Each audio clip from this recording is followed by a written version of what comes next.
evening. Shalom, salam, peace. We're very glad you've joined us here at the United Church of Santa Fe for this very, very special evening.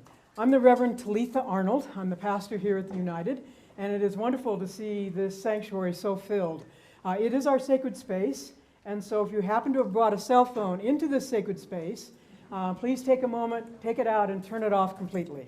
Just turn it off completely. That's one of our ground rules for when we come into the sacred space, just like we would come into any other synagogue, temple, mosque, church, to really let our time be focused on what we're about in this time, and also letting our neighbor do that. And also the people in the United Church of Santa Fe know that if a cell phone goes off, the minister stares at her feet for long periods of time, and you don't want that to happen today. Besides, we have two wonderful, wonderful visitors from Palestine and Israel who are offering their lives and their experience, their insights, their wisdom, and their souls and their hearts to all of us tonight. So this is one time we really want to be focused in on what we're about. So thank you for turning off your cell phones completely. Just a few housekeeping kinds of things. The restrooms are through the community room, the room that you just came in, and then you turn right at the plant. There's a big plant, green plant in there. You'll see the signs for the restrooms. Preferably no pictures tonight. We do have our wonderful videographer and social media coordinator, Elijah Marquez, assisted by Frank Wilbanks. And for those of you who are tuning in, they're the ones who are making all this magic happen, and also they'll be taking pictures for this evening as well. And this is part of a whole series that United Church of Santa Fe has tried to do over this last year to foster conversation and dialogue. We are part of the denomination known as the United Church of Christ, which is a progressive Christian understanding of how it is we can be people of faith and how it is we can build bridges with people of other traditions. Just as a way of introducing our two guests from Roots, I happen to have had the opportunity in 2019 to visit the Roots community in the West Bank. I had been going to Israel, Palestine, also Jordan and Iraq for the previous 4 years, sometimes doing refugee documentary work, sometimes on study tours, etc. And in the fall of 2019, had the opportunity to go to to visit with Roots. And ever since October 7th, but even before that, but especially after October 7th, with the events of that day and also then the events of the last year almost of war and destruction and violence, we as a congregation have been trying to figure out what would be the right response. And bringing the gentlemen from Roots to Santa Fe to share their story, to share their vision, to share their experience, it seemed like a very appropriate thing to do to continue conversations and help us understand one another. So I'd like to take a moment and just to, one other logistic thing is that you may have picked up a blank note card. We will have a question and answer period after the end of their presentation. We're not going to be calling on people. We'll pass the basket around, and if you have a question, please write it out on the note card. With 300 people, all from Santa Fe, we know that if we open it up to a free-for-all, we might not get home. They have a 6 o'clock flight from the Albuquerque airport in the morning, so we do have to call a halt to some of it.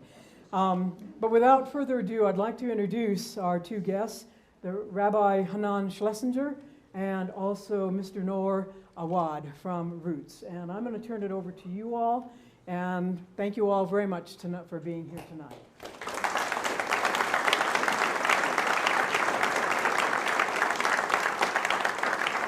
Thank you all of you for joining us here tonight. Thank you for coming. Despite, or perhaps because of the death and destruction, the killing in the present war between Israel and Hamas, Noor and I are here this evening to offer solutions. Social, spiritual, educational, and also political solutions. We're here to light a candle in the darkness, the deep, gloomy darkness. We're not here to point out the dark. We're not here to criticize or to accuse. We're here to show a way forward. Many things have changed since October 7th. But one thing has not changed, and that is the fact that Israeli Jews and Palestinian Arabs are not going anywhere. Neither side is leaving the land. Neither side can force the other side to leave the land. Israelis and Palestinians are destined or doomed to live in that land together, the land from the river to the sea. We in Roots believe that there is a way forward. We are not doomed to kill each other. We can have in front of us a very, very positive future, learning to live together. Thank you for being here again. So you see there in the map the West Bank, in the blue or the gray. The dotted line separating it from the orange is called the green line. The orange is Israel proper. The blue-gray is the West Bank. Noor and I live, both of us, in the West Bank. I'm an Israeli, he's a Palestinian. Many, many Israelis and many, many Palestinians live in the West Bank, very, very close together, and at the same time, very, very far apart. Close together geographically, but far apart in every possible sense. We have different religions, different cultures, different languages. We have different transportation systems, different health systems, different educational systems. We live under different legal systems. I am a citizen of Israel, enjoying full human and civil rights, and in that same landmass, Noor and all the Palestinians live as citizens of no country with no human and civil rights.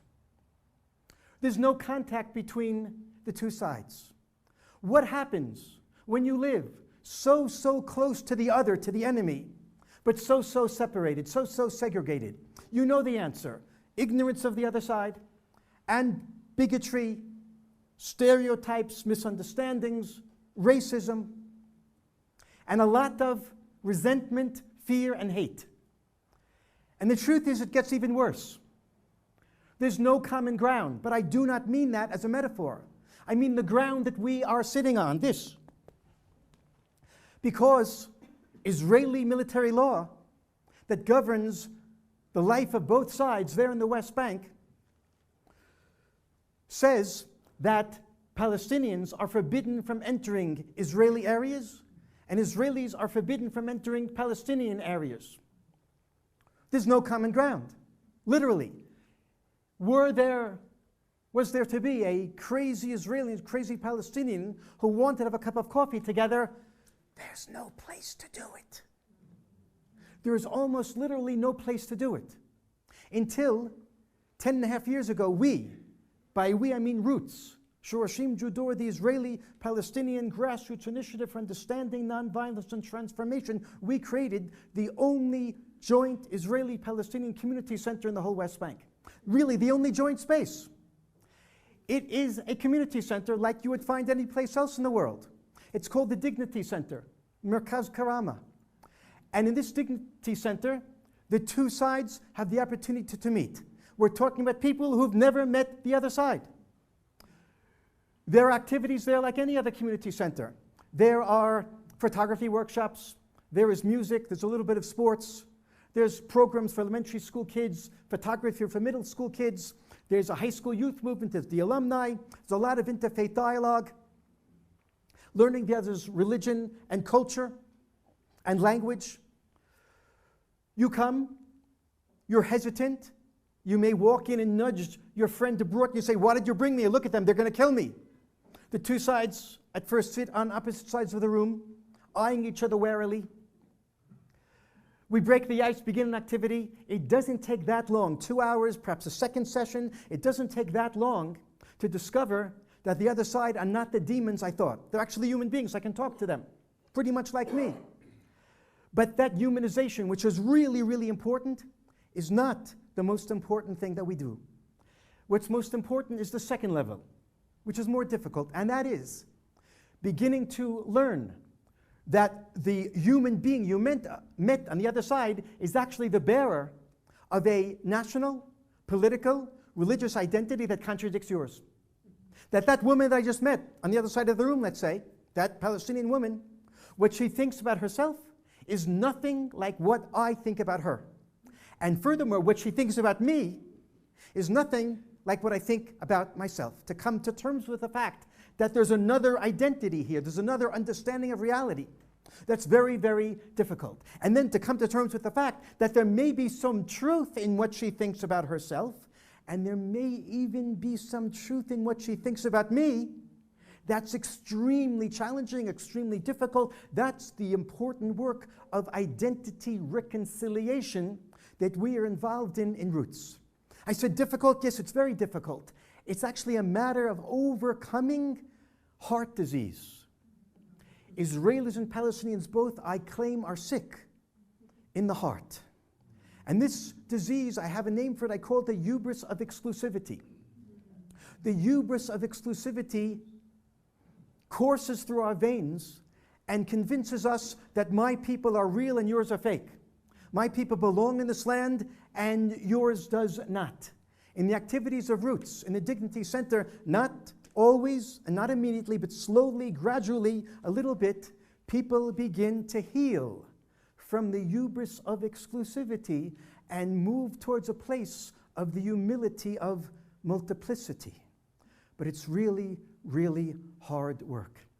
We're going to see now a 2-minute clip from a trailer of a movie from the first 2 years of the work of Roots. You'll see our Dignity Center, and you'll see there the founder of Roots, who originally, a Palestinian founder, originally was intending to found the Palestinian Center for Non-Violence. Ali Abu Awad.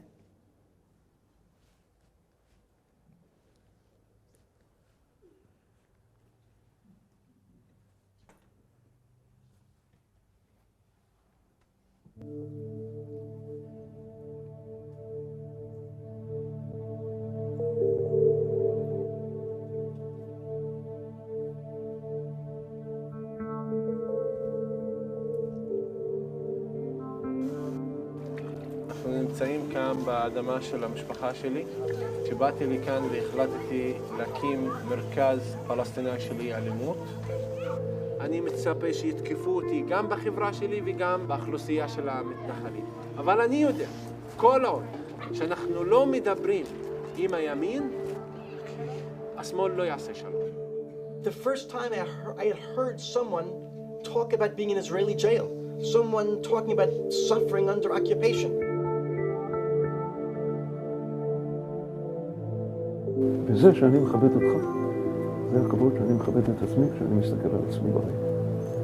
We believe that religion has to be part of the solution. Allahu Akbar. Allahu Akbar. Adonai hu Elohim. יהודים ניצודים בארץ ישראל כמו חיות, ממש. פשוט צדים אותם. רואים רכב, איפה הם? איפה השותף? איפה האח? אתה יושב על הכלכלה שלי, אתה יושב על הבית שלי, אתה יושב על הלב שלי, אבל לא כשותף. האם אתה מוכן להודות שהישיבה שלך פה היא ישיבה של פשע? וממילא תגיד לי מבחינה פוליטית. The Jewish people that we own this land, we don't own this land. We belong to this land. And the Palestinian people also belong to this land. אנחנו האחרונים בעולם שצריך לשבת אחד עם השני. באתי לבקש לדרוש איתה מחבר. מפני שאת ואני סבלנו שלא חיפשנו את זה לפני.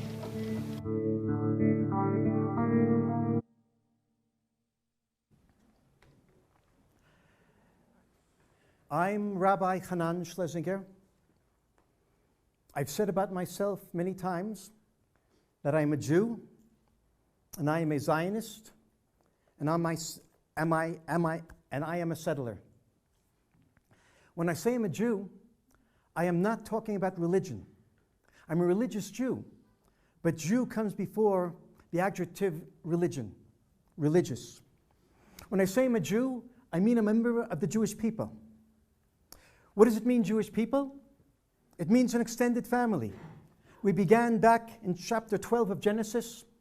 Abram and Sarah, their children, they had children, their children had children, grandchildren. They became an extended family, a tribe. Then the 12 tribes of Israel, and Jews today are descendants of those original patriarchs and matriarchs. We Jews have a sense of common destiny throughout history and in the present era. And every Jew knows, we can argue over the meaning of it, but every Jew knows that there's a deep connection between the people of Israel, the Jewish people, and the land of Israel. Because of the connection between the people and the land, I can, from my perspective, move seamlessly from talking about myself as a Jew to talking about myself as a Zionist. For me, Zionism is nothing more than the next level, the second story of my Jewish identity. Zionism is the national liberation movement of the Jewish people, created about 120, 130 years ago to return the Jewish people from exile to our homeland, to bring them home. In the year 70 of the Common Era, only a few decades after Jesus walked the earth, the Romans destroyed the Second Jewish Commonwealth. Our temple was destroyed. The people were decimated, killed, murdered. We were sent into exile. We found ourselves scattered in the Middle East, in Northern Africa, in Europe, later Australia and America. And throughout these 2,000 years, we have had a sense we're in limbo. We're not where we're supposed to be. We're treading water and waiting to come home. We've been praying and hoping and yearning for 2 millennia, L'Shana Abba B'Yushalayim, next year in Jerusalem, to reconnect to our ancient homeland. The Zionist movement brought home over 3 million Jews, and one of them is standing here today. I was born in Brooklyn, raised on Long Island. When I was 18, I made Aliyah. I made the ascension to the land. I came home and I closed the circle. I fulfilled the dreams of my great-great-great-great-grandmother, my great-great-great-great-grandfather. I did what they could not do, and it was a deep sense of closing the circle, continuing the chain of tradition. It was very, very powerful. After I said I'm a Jew, after I said I'm a Zionist, I said I'm a settler, which means I lived there in the West Bank, again, the blue-gray area.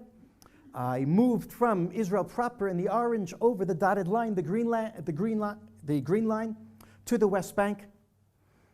The West Bank in 1948 was conquered by Jordan, occupied by Jordan until 1967. 1967, Israel in the Six-Day War conquered it and began to allow its Jewish citizens to settle there in the West Bank. I know that for me to say that I live there, that I'm a settler, has deep political implications, difficult, problematic implications. But I want to make it clear that I want to make it clear that I live there, not for politics, but rather for history.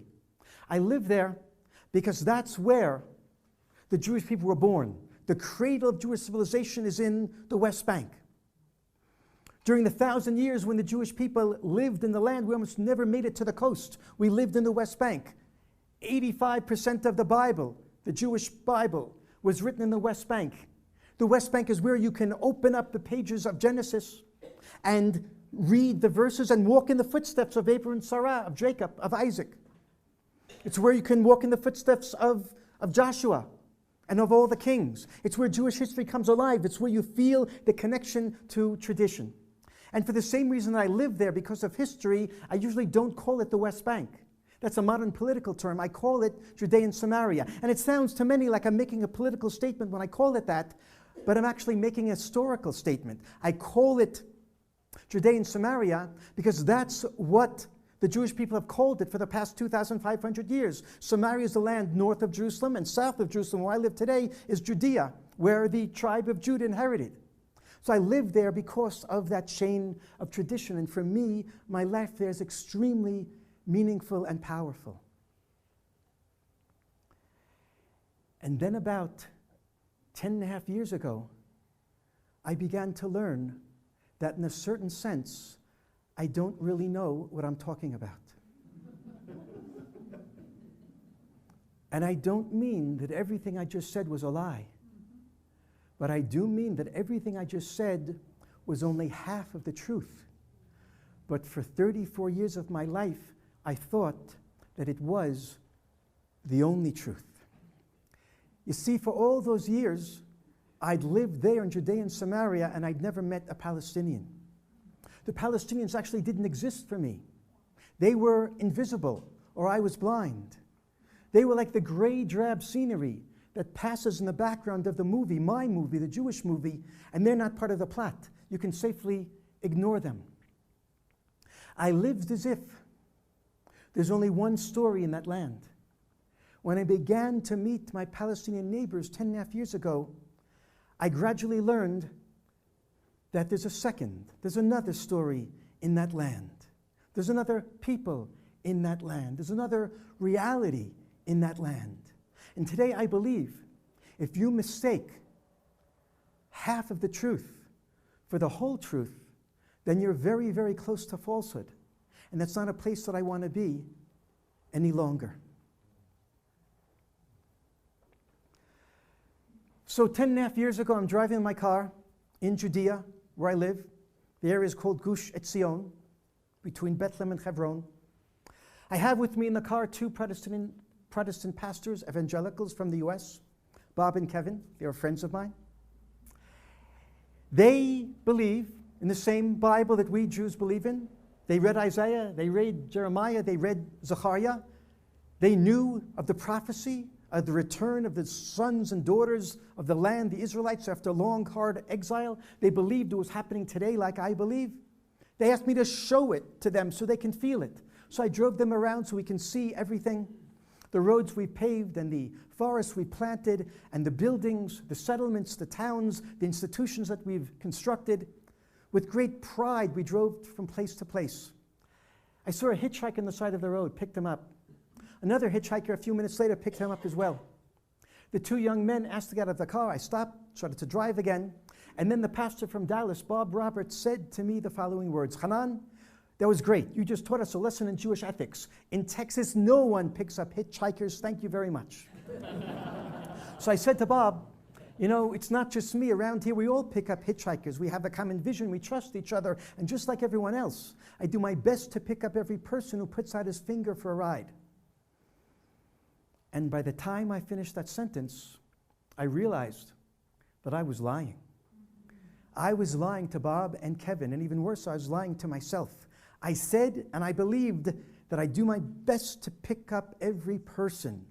Not true. I did my best to pick up every Jew.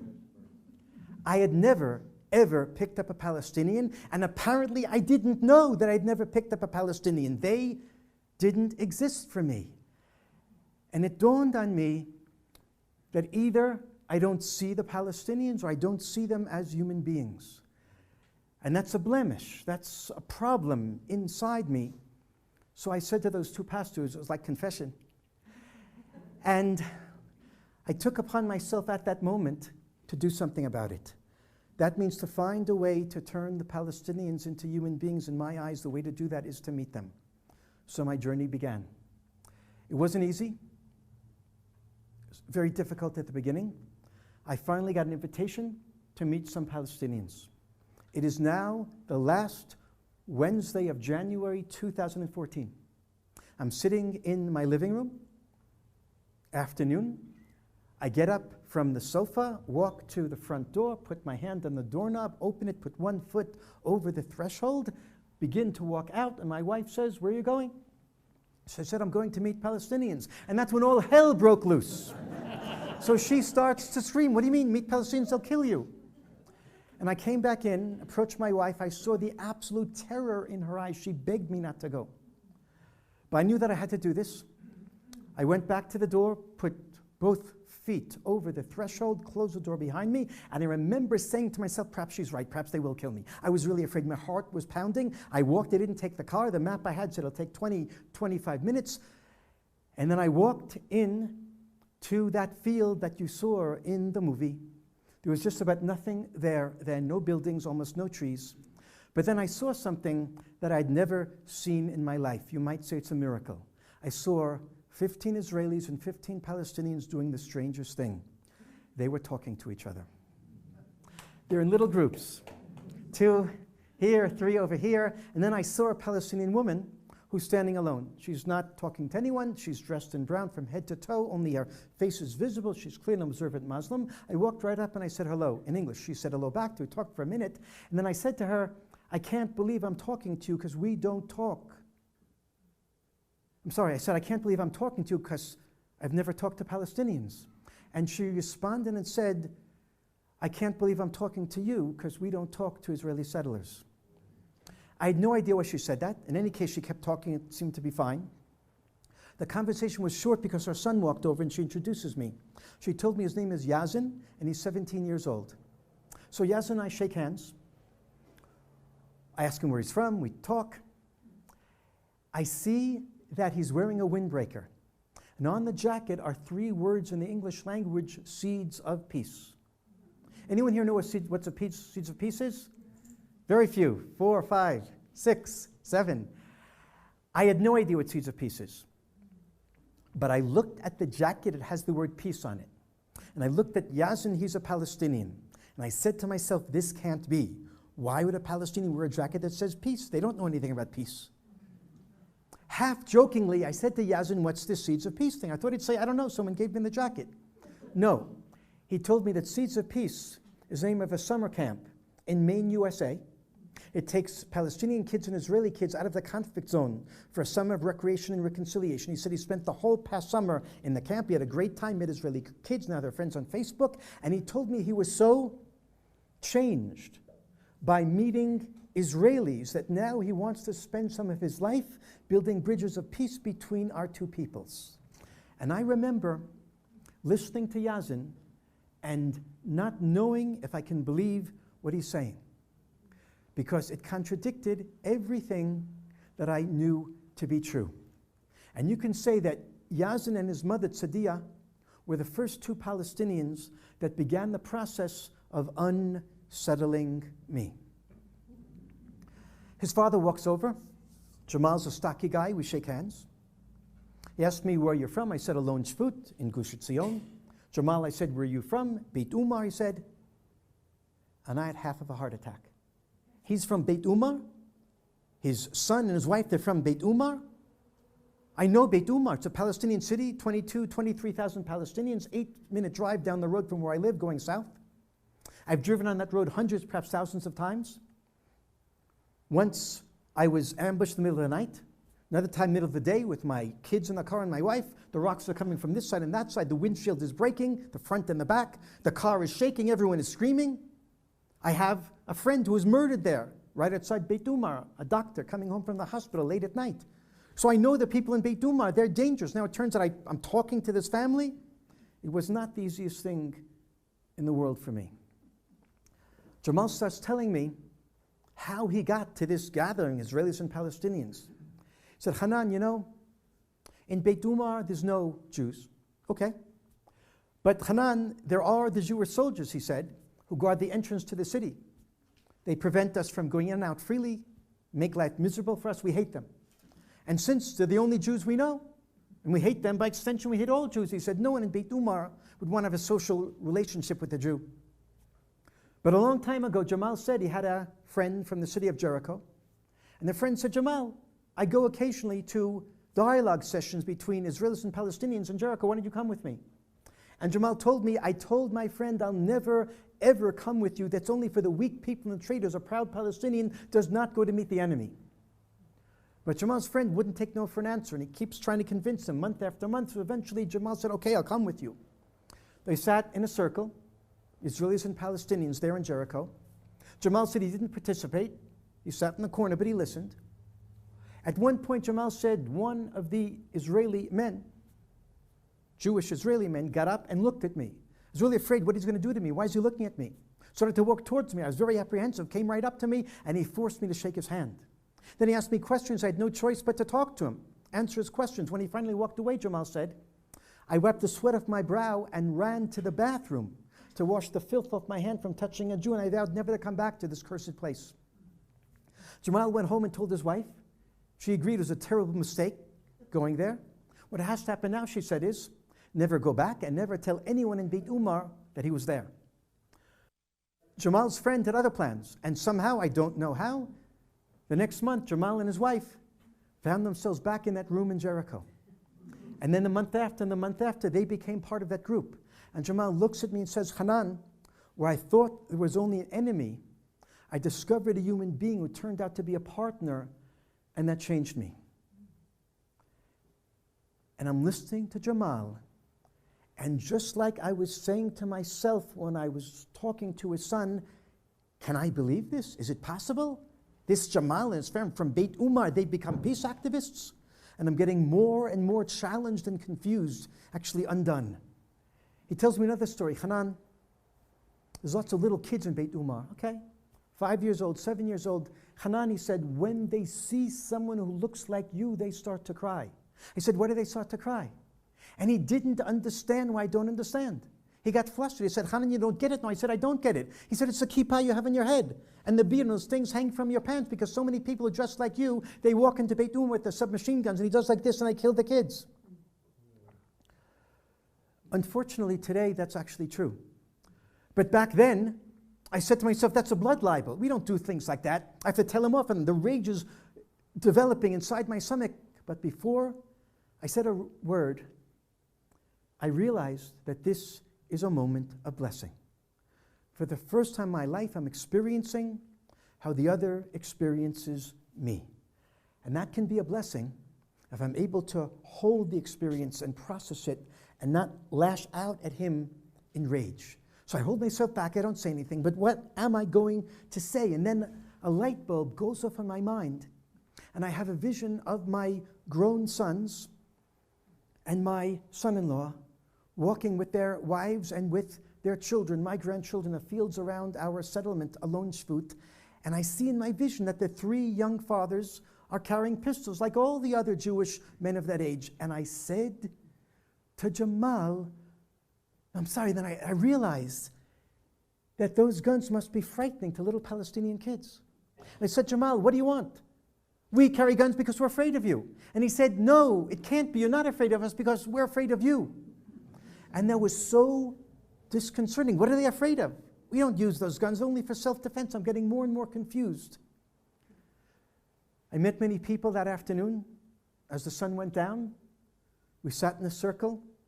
The 15 Israelis, 15 Palestinians, and Ali Abu Awad, who you saw in the film, got up to speak.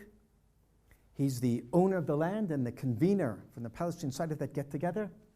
He spoke to the whole group in Hebrew, perfect Hebrew that he learned for many years in Israeli jail. He said, my name is Ali Abu Awad, from a proud Palestinian family. For generations we lived in Kubeba. And I said to myself, what's Kubeba? Never heard of it. He said, in 1948, during the war, we were forced out of our village, and later the Israelis turned Kubeba into Lachish. I said to myself, yeah, I know where Lachish is, half-hour drive from my house, going towards the sea. He said the whole clan scattered, some to Jordan, some to Europe, many, many to Beit Umar, lived there under Jordanian occupation, 1948 to 1967. 1967, he said, in the war, the Jews, the Israelis came again, and since then we're living under the rigors, he said, and the suffering, the injustice of the Israeli occupation. Ali said those two words, Israeli occupation, and I had no idea what he was talking about. Never in my life had I heard a human being face to face in my presence use those two words. Of course, I'd heard on the radio, read in the newspaper, and in books about the Israeli occupation. The United Nations and the European Union always condemning the Israeli occupation. But I never had stopped to think where this could be. Because when I drive in the roads of Samaria, when I walk in the fields of Judea, I don't see occupation. I see the return of the Jewish people to our ancient homeland after 2,000 years of exile. What could be more righteous than that? But Ali now is telling us about living under occupation, about suffering without human rights. He talks about the first Intifada, the first Palestinian uprising. He said his mother was a leader, giving out pamphlets on organizing strikes. He said the Israeli soldiers, that means my soldiers, came into his house in the middle of the night and beat her up. And then a second and a third time, they took her to jail for 6 years, he said. And then he was carted off, he said, and sentenced to 10 years in Israeli jail and never told the charges in the secret file against him. I want to get up and say, Ali, you're a liar. We don't do things like that. You're making it up. But I didn't get up to say he's a liar because he wasn't trying to convince us of anything. He was just telling the story of his life. And I went home that day completely undone. How could he say things like that? He said he's fighting for Palestinian freedom. Where's Palestine? I said to myself. I'm going over what I heard and what I learned that day, getting more and more confused. I'm pacing back and forth in my study, feeling so nauseous I have to bend down and pick my stomach back in, put it in. What's going on? I couldn't go on any longer, and I knew this wasn't going to be resolved by books.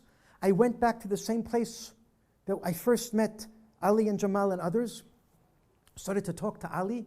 Jamal joined us, other Israelis joined us. We were 3 and 3, and then 5 and 5.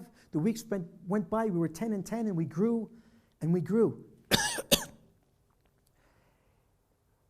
What we did,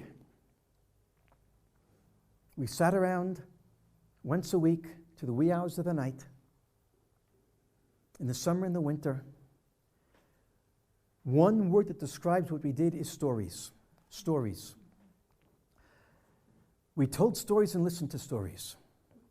The Palestinians told us the stories of who they are, of connection to the land, of suffering, of resistance. Told us of their aspirations. It was very, very hard for us Jews to listen.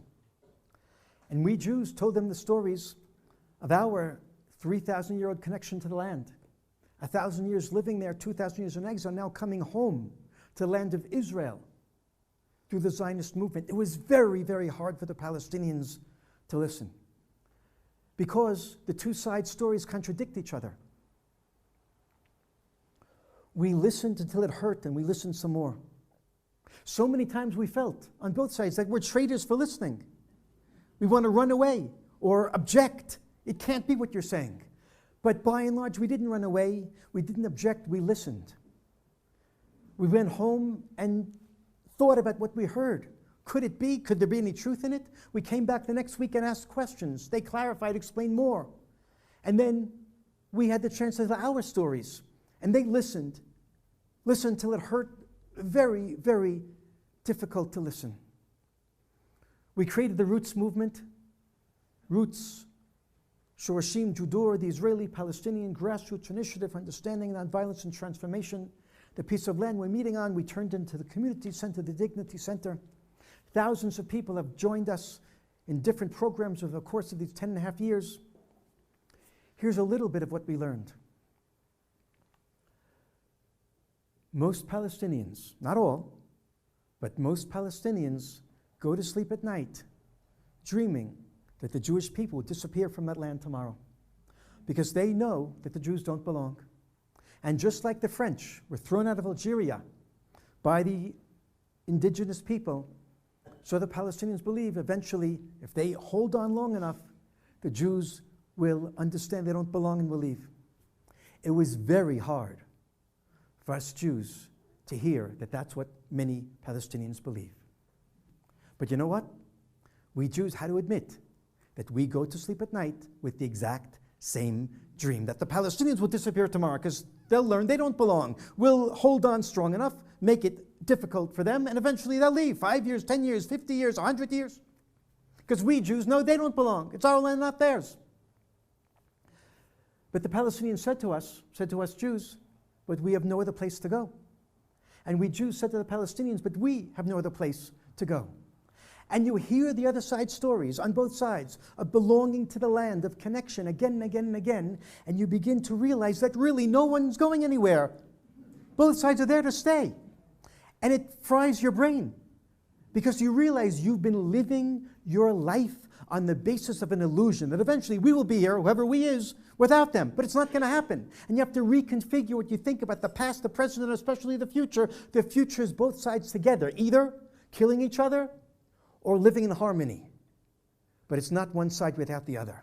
And that's very hard to digest. It contradicts the hubris of exclusivity. We also learned that most Israelis and most Palestinians construct their identities upon the erasure of the other side's identity. Both sides are certain they can tell the other side who they are. You know what the Israelis say about the Palestinians? They say, Palestinian, you know there's no such thing. It's a made-up identity. Never was a Palestinian state. You're just Arab. So go back to Saudi Arabia you came from. Why did you come to take our land? And what do the Palestinians say to the Israeli Jews? They say, Jew, nice. The Quran greatly respects Judaism. But it's a faith. It's a religion. It's not a people, not a nation. You don't need land. So go back to Russia you came from. Why did you come to take our land? But after you listen to the side stories again and again and again, you realize you know nothing about who they are. You can't tell them who they are. You have to listen and let them tell who they are, and they may listen when you tell who you are. We listened and we listened and we listened, and we came to the place that Ali Abu Awad, our Palestinian founder, describes as two truths in one heart. We have to find a way to fit two truths into one heart. That's the only way to fit two people peaceably into one land. To say that differently, the words of my mentor, Rabbi Brad Hirschfeld, you don't have to be wrong for me to be right. I don't have to spend all my energy proving that you're wrong, because it's not a zero-sum game. You can be right and I can be right. But that's really hard. It's really hard to accept that it doesn't take away from my identity and my connection to the land and my glorious heritage to admit that you also have a glorious heritage and you also belong to and you also are true and legitimate. This is the transformation that we talk about in the tagline of our organization: understanding, nonviolence, and transformation. Expanding your heart and your soul, not to contradict your own identity, but to undo the hubris of exclusivity and find room in your heart, not just for your people's identity, but for the other side's humanity and the other side's identity in belonging to the land. 4 points that will summarize the operative conclusions we've come to. Number one, there is such a thing as the Palestinian people. That's really hard for Israelis to accept. And the corollary of that is, there is such a thing as the Jewish people. That's really hard for Palestinians to accept. Second point, there is such a thing as the land of Palestine. That's really hard for Israelis to accept. Corollary, there is such a thing as the land of Israel. That's really hard for Palestinians to accept. Third point, the Palestinians are deeply connected to the land of Palestine, and the corollary, you guessed it, the Israeli Jews are deeply connected. Actually, all Jews are deeply connected to the land of Israel. And if we have those 3 points that are very difficult, then we get to the fourth, most excruciatingly difficult point of all. And that is, you could look at the map now, that the historical boundaries of Palestine and the historical boundaries of Israel are more or less the same boundaries. From the Mediterranean Sea to the Jordan River is all Palestine. And from that same Jordan River to the same Mediterranean Sea is all historically the land of Israel. What that means is the land has two identities. The land is Israel and the land is Palestine at the same time. That means that the Holy Land, Mother Earth, has given birth to two children, the Jewish people and the Palestinian people. And they are siblings. And they're fighting over who is the real child. And we have come here tonight to tell you that both of those children are legitimate. They both belong to the land of Israel, Palestine. I'm going to conclude with 3 separate points. Here we go. Number 1, the work of Roots is exclusively in the West Bank, Judea, and Samaria. Other peace organizations work with Israelis from within Israel, with Palestinians living in Israel and living in the West Bank. Roots exclusively focuses on the Jews living in the West Bank, on the settlers. Most peace organizations say, and I understand it, that the settlers are the problem, we can't talk to them. Roots says the settlers are the problem, so you better talk to them. We are bringing into the conversation what you might call the bad actors. They're often not listening, but sometimes they are. There's no other way than to get to the people who you consider to be the heart of the problem, to get them into the heart of the solution. Point number 2, religion. Religion is a major part of the problem. That means Judaism is a major part of the problem, and Islam is a major part of the problem. Christianity is out of it for this one. And most peace organizations say that if religion is part of the problem, then we can't talk to the religious people. We'll hope they'll go away. They're not going away. Roots is one of the few peace organizations that focuses on the religious actors, on the religious people. A major part of our work is interfaith dialogue between Muslims and between Jews. And interfaith dialogue does not mean love your neighbor as yourself. It doesn't work. It's not only about the texts we have in common, the nice things. It's about putting on the table the difficult texts, the evil texts, owning them, taking responsibility for them, and repenting for them. And finding a way to de-emphasize them and emphasize other texts, to reinterpret them, to find a way that religion, Judaism, Islam will no longer be the reason why we're killing each other, but will be the reason why we can and will reconcile with each other. Point number 3, settlements. You heard me say that Roots greatly honors the connection of the Palestinian people to the whole land, from the river to the sea, whether it's Israel proper or the West Bank. Palestinians certainly should have the right to live wherever they want in their homeland. And you also heard me say, that Roots greatly honors the connection of the Jewish people to the whole land, from the river to the sea, whether Israel proper in the West Bank, and that means Jews should have the right to live anywhere, including in the West Bank, Judea and Samaria, but not at the expense of the Palestinian people. And the present political configuration is that my people, my neighbors, and myself are living in Judea and Samaria at the expense of the Palestinian people. We are, by our presence there, supporting the occupation that is taking the humanity and the rights from the Palestinian people. And that's wrong. And it has to change. And a good part of the work of Roots, not the only part of it, a good part of it, is helping my neighbors, the settlers, the religious Jews in the West Bank, Judea and Samaria, to see the injustice, to see that our presence and the way we're expressing identity is trampling the rights of the Palestinian people. I will conclude by saying that we in Roots believe that we are setting down the human groundwork for a future political settlement that grants dignity, equality, freedom, human rights, and security to both sides in that little sliver of land that we both call home. Thank you.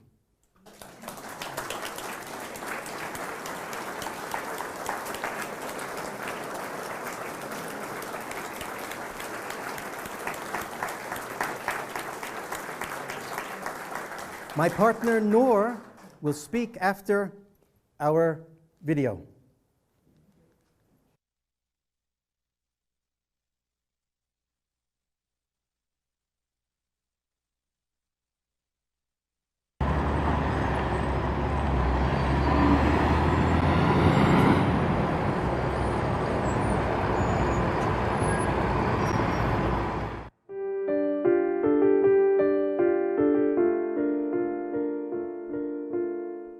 مرحبا، اسمي خالد أبو عواد من قرية بيت أمار فلسطين.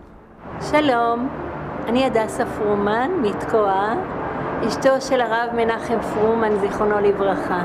My name is Nadine, I am from Bethlehem. Shalom, my name is Shaul, I live in Tekoa. Hi, I'm Bilal, I'm from Beit Umar. My name is Rabbi Kanan Schlesinger, and I live in Alon Shvut. 4 years ago, here in our family land, Roots start. Roots is a partnership between people from both sides. People who believe in non-violence, dignity and quality between our people. Dignity for me is when you respect the other one, when you give him the space for his life, when you respect his opinion, his culture. This is the dignity, and it's very important for us, the Middle East people. We try here to give another picture to the people in order to increase the hope inside them.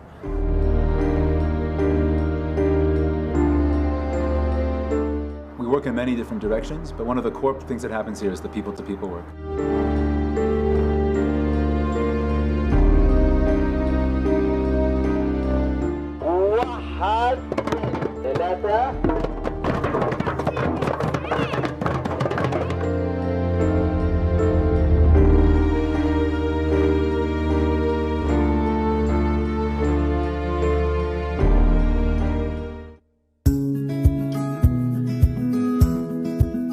Years ago, nobody could imagine a space where Israeli and Palestinian youth from the West Bank could meet each other and work together on building a better future. This cannot happen without friendship, without love for each other, and to have fun together. In all of my life, before I come to youth group, I only went once to Israel or to beach. It was very emotional to go with each other because I never imagined that I would go to beach with an Israelis, you know.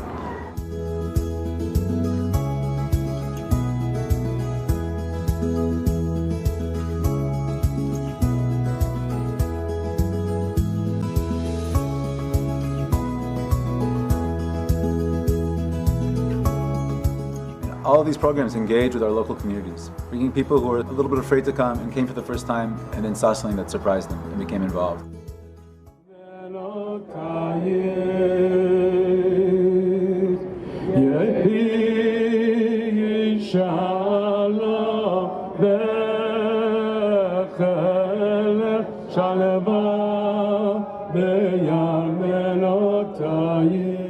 אנחנו פה עומדים כולנו בכאב גדול.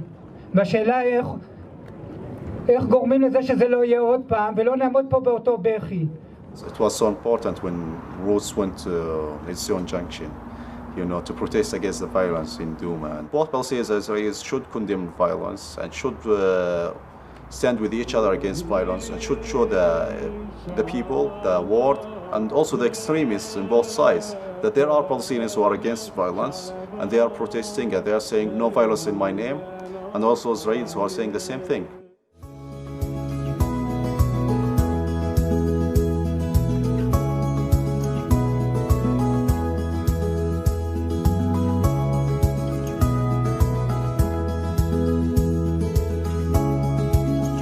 We expand our circles in many ways. I travel and speak all over Israel, in the radio, in the television, and a lot of meeting with young people. People are thirsty to hear what we are doing. They don't believe the dream of peace can become real. Roots Network today includes representatives from 28 different Israeli and Palestinian towns in this area, this local area.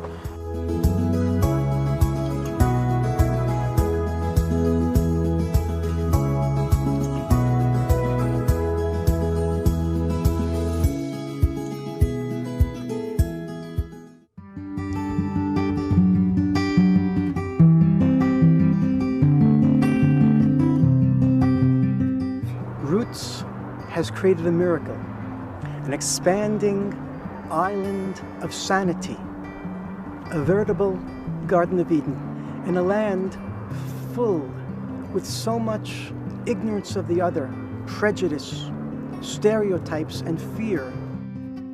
We are beginning to bring a little bit of healing, deep recognition of the other's belonging to this land, preparing the grounds for a future of coexistence, human rights, dignity, and mutual recognition. We need your help. We ask you to join us and join the thousands of people around the globe who are supporting Roots.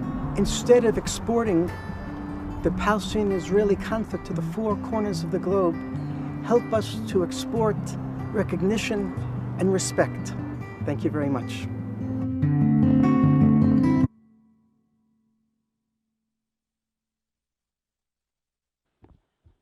evening, everyone. Thank you for coming here tonight to listen to us. Yes, I think this is better. Can you hear me now?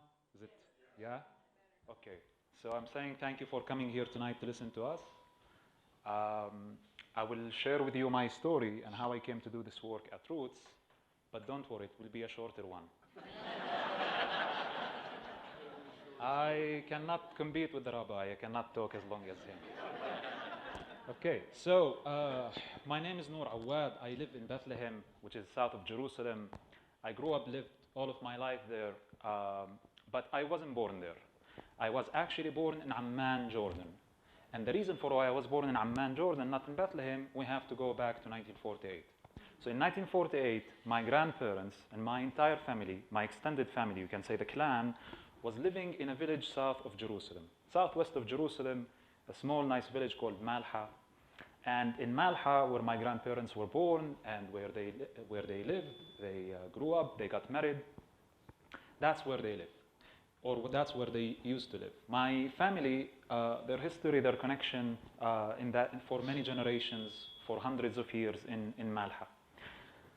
Just a little bit, our village actually became in the 20th century, in the beginning of the 20th century, one of the important villages in that area of Jerusalem, because a few decades before that, during the Ottoman Empire, we just had a railway project that connects Jerusalem, the holy city, to Jaffa. And Jaffa was the port, ancient port of Palestine. So the pilgrimage, when they come to visit Jerusalem, they will use the train, and that will be easier for them to travel to Jerusalem.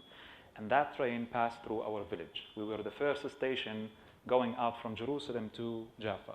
So that, of course, gave the village much more ability for the people to travel. That means that people could go actually and study somewhere abroad. That means that the village could actually export its produce and its vegetables, fruits, stuff like that. In our village, we had like the first, we had the first high school in our region, a theater. That's how was the life in this village. Now, by May 1948, the situation was getting much more difficult in Palestine, and violence is raging, and Jerusalem is under the siege, and the people are afraid about what's going to happen next. One of our neighboring villages is called Deir Yassin. Probably you heard about that. And Deir Yassin was attacked, and a massacre took place there when 2 Jewish militias attacked the village.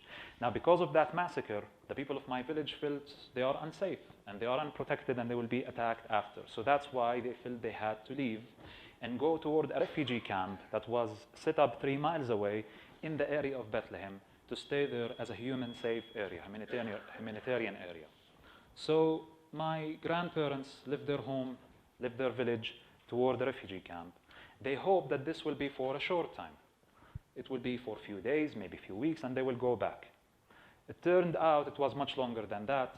The war ended after a year and a half. By the end of 1949, yeah, this is a better one. So should I do something with this one, or? Okay. Thank you. So my grandparents ended up staying for a year and a half in the refugee camp, and then by the end of this 1949 and the end of the war, they realized that they can't go back. The ceasefire agreement that was signed between the state of Jordan back then and the new established state of Israel that created the Green Line will not allow any Palestinian refugee to go back home. So my grandfather didn't want to stay in the refugee camp, so that's why he moved with his family to the little town of Bethlehem. He found a house there, he was a stonemason, he did his work, and we lived in Bethlehem. My parents were born in Bethlehem, and they lived there during the Jordanian occupation, and after 1967, they found themselves under the Israeli occupation. And at some point, my father felt he has no hope. There is no hope. It's so frustrating, and if he ever wants to have a normal life, he should leave.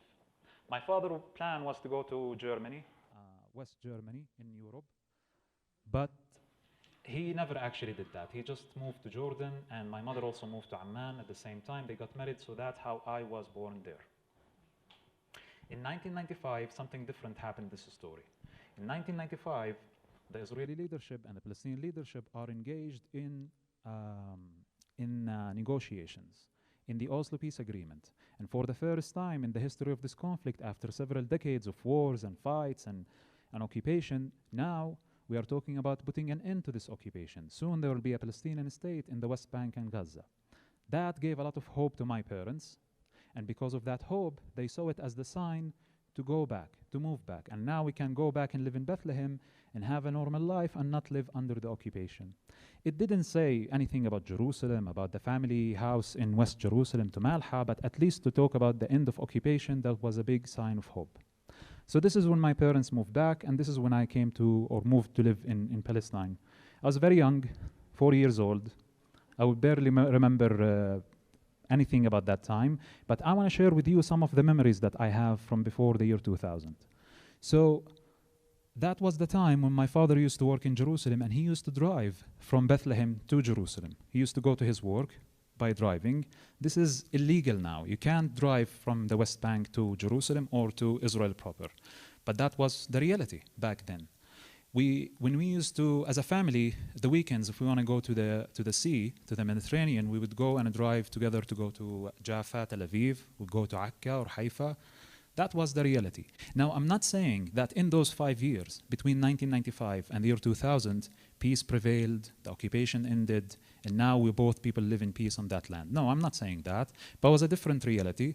Of course, I was too young to understand also the complexity of the situation that I'm living, because at the same time, there was still, of course, the violence, the occupation, all of these things were happening. And by the year 2000, the peace promised us end of occupation and statehood. It failed. And it failed miserably, and it left us with more even complicated situation on the ground, you can say. That failure of the peace process left so many people with disappointment. And that disappointment later turned into the second intifada, the second Palestinian uprising. It fueled the intifada. So I grew up during the years of the intifada in the West Bank.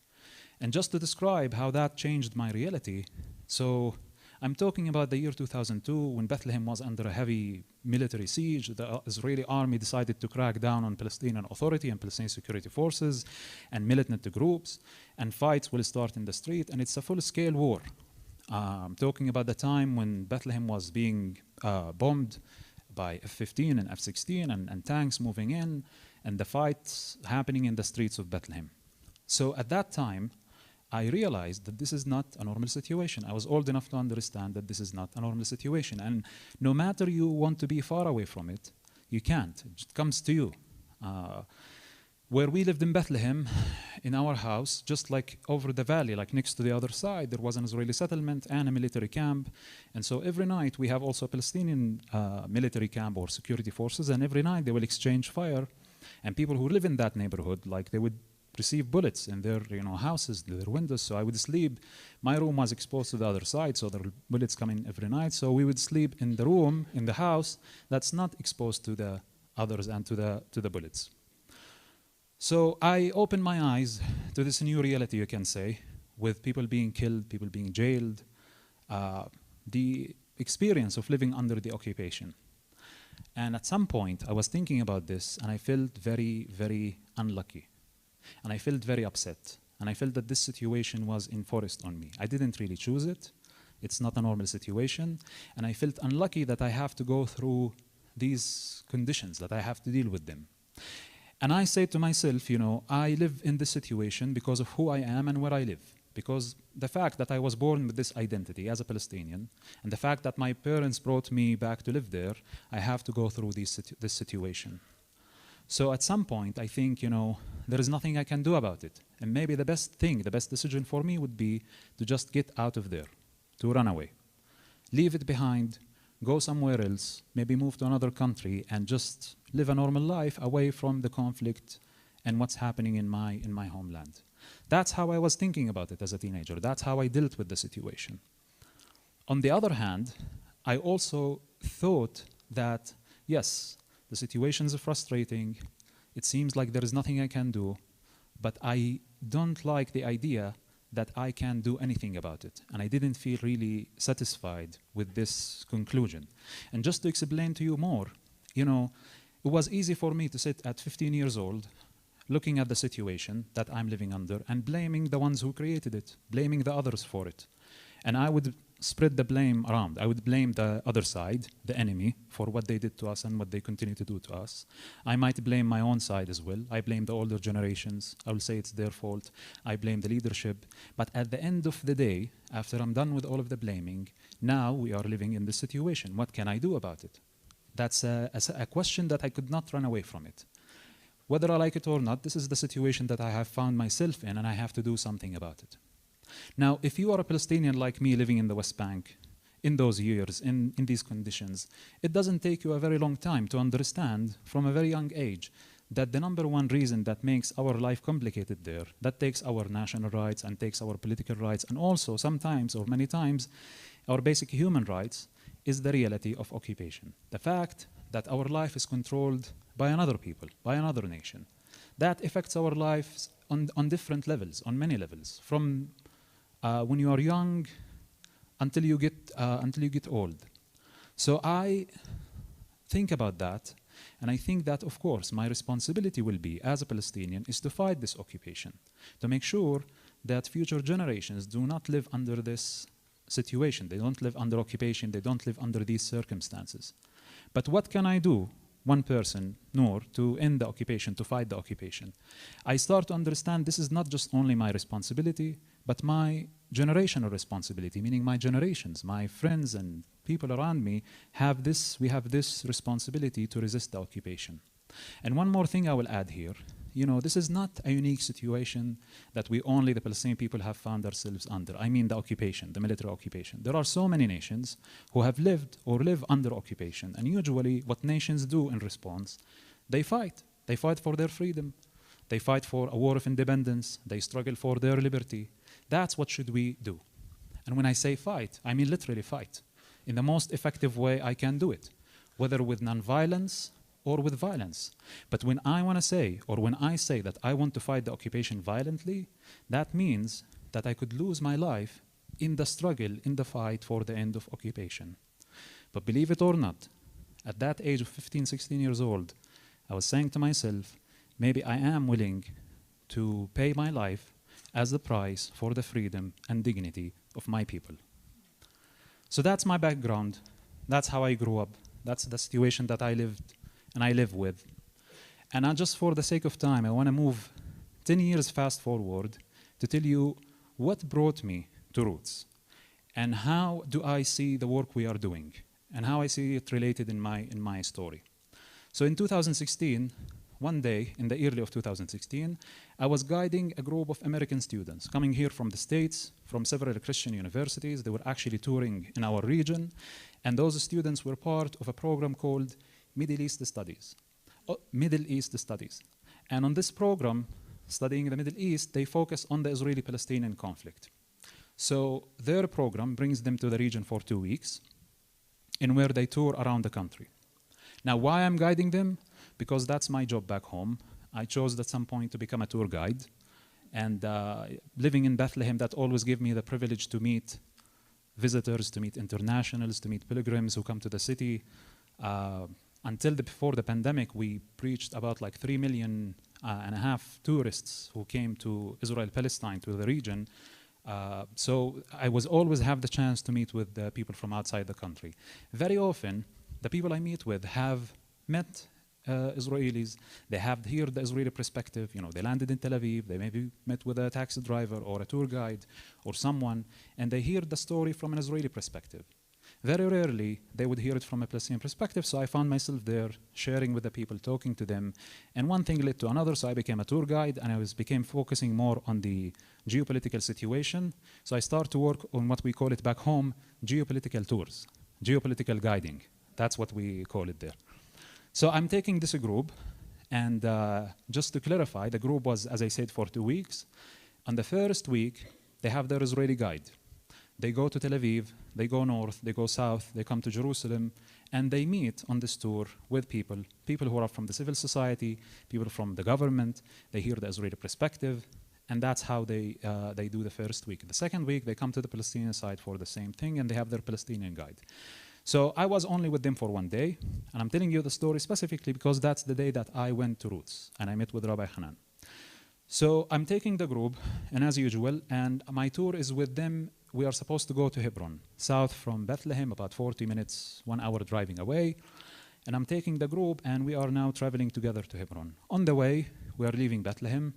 We see the checkpoints. I talk about these checkpoints, Area C, the new settlements, the restrictions of the occupation. I talk more about those things. The group is asking questions, two-state solution, new reality on the ground, new facts on the ground, what's happening with that. And the group is learning and observing and listening to the things I'm saying and asking more and more questions. And then at some point, we arrive in Hebron, in the city of Hebron. And there, of course, as a guide, I'm talking about the rich and long history of that city, but also putting a lot of focus as well on the geopolitical reality today, on the occupation. So talking so much also about the last 30 years of what is happening there. Now we are walking in the streets of the old city of Hebron, and at some point now we are going to have lunch together.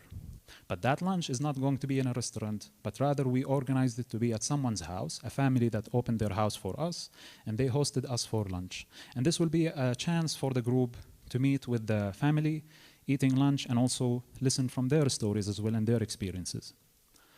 And we sat in their home, we talked to them, to the wife and to the husband, to the children, to the sister and to the brother, and they told us about their life experience, about soldiers coming at night, searching their home for a reason, for no reason, going to the rooftop, about violent interactions with settlers, about attacks from settlers. So by the end of that day, you can say that now my group learned more about the reality of what Palestinians living under the occupation. Now, before we leave Hebron and go back to Bethlehem, we still have one more meeting to do. And that meeting is supposed to be with an Israeli settler. It was upon the request of the group that the group want to cover as many perspectives as they can, and they didn't hear an Israeli settler, so they want to hear one. They wanted to meet an Israeli settler. Usually, that's really rare on my tours, because as I mentioned, most of the tours I work with are already divided. Meaning that the groups have done already their meetings with the Israeli side, and in my time they are meeting with the Palestinian side. Now, for logistical reasons, we are in the West Bank. They wanted to meet a settler, so it was organized, not through me, but my job was to bring the group to the meeting. Now, I'm thinking about it, how can that be? Because if I want to bring my group to the meeting with the settler, that would probably be inside a settlement, but I can't enter there, I'm not allowed. So how can we do it? And I thought that the most practical, the only way of doing it, will be me bringing the group to the entrance of the settlement, where the soldiers and the guards are, and hand over the group there, and wait the group outside in one of the Palestinian shops in that area, until an hour and a half, they come back, and that's how we are going to do it. But then the guy who's talking to us, the Israeli guy, I talked to him on the phone, and he said, you know what, I want you to be in this meeting, I want you to listen. So now me and him are thinking together where that can be, because there is no place legally where we can be together with the group in the old city of Hebron. So then finally he suggested that we go to the cave of the patriarchs, the Ibrahimi mosque. So he said we should go there and sit there, and that's where we can have the meeting. But even that place, the holy place, since 1994, is divided by the Israeli military into two places, two sections. There is a Muslim one and there is a Jewish one. And there are military checkpoints in the middle. So in the Muslim one, obviously, this is where Palestinians and tourists are allowed to go. And in the Jewish one, this is where Israelis and tourists are allowed to go. So Israelis will not be allowed to come to the Palestinian one, and Palestinians will not be allowed to come to the Israeli one. And he wanted us to go to the Jewish side. So I told him, how can we do it? He said, you know, don't worry. I know some of the soldiers down at the checkpoint. If you just walk between the group and they will not see you, that's how you smuggle yourself on the other side of the checkpoint. So I said yes, not because I trusted him, but because first of all, I was curious. You know, think of it. I'm a tour guide. I live there. And I've been to this place many times. I never see it from the other side. I never saw the Jewish section. And the second thing, I actually felt a sense of immunity. Because I said, you know, he's an Israeli. He talks to the soldiers. He knows them. If anything goes bad, it's upon him. He have to deal with it. So I followed what he said. We walked together as a group. The soldiers didn't see me. And now we are on the other side sitting. And he began to talk to us. And very much like what I'm doing right now and what Rabbi Kanan did, he began by telling us the story of his life. What brought him to be who he is and what he's doing there. So I will quote a little bit from him and I'll tell you how that affected me that day. So he said that he was born here in the US. And he grew up as an American Jewish citizen. And he made sure to explain to the group that he had a very good life here. And he didn't leave the US because of social or political pressure or economical pressure. But he rather left and traveled thousands of miles away to live on that land because that's how he's fulfilling his Jewish identity. That's how he's meeting his identity. Now, to me, to listen to this as a Palestinian, it was obviously he's talking from a Zionist point of view. What do I mean by a Zionist point of view? As a Palestinian, I learned from day one to differentiate between Judaism as a religion and Zionism as a political movement, a political ideology that wants to convince Jewish people to come to the land and live on that land. So I'm listening to him. I'm not expecting something different, but I'm just listening and trying to observe and deal with and process the things that he's saying. And then he said two things about the reality, the situation that we are living. He's describing it. And the first thing he said, there is no occupation. There is no occupation. The return of my people, meaning the Jewish people, to the land cannot be described as occupation in any way. And I said in my mind, what did just he say? Like, what he is talking about, I did not really understand. I couldn't process. I'm serious. I couldn't understand what he was talking about because to me, I was like, doesn't he know that we live under Israeli army control and we live under Israeli military, but we cannot be Israeli citizens. Even if we want to be Israeli citizens, we can't be. And at the end of the day, Israel is controlling this part, but like we are not part of Israel. Because to me, the question of occupation was mostly a political and legal question. And when he said there is no occupation, I was like, what he's denying, what he's trying to deny.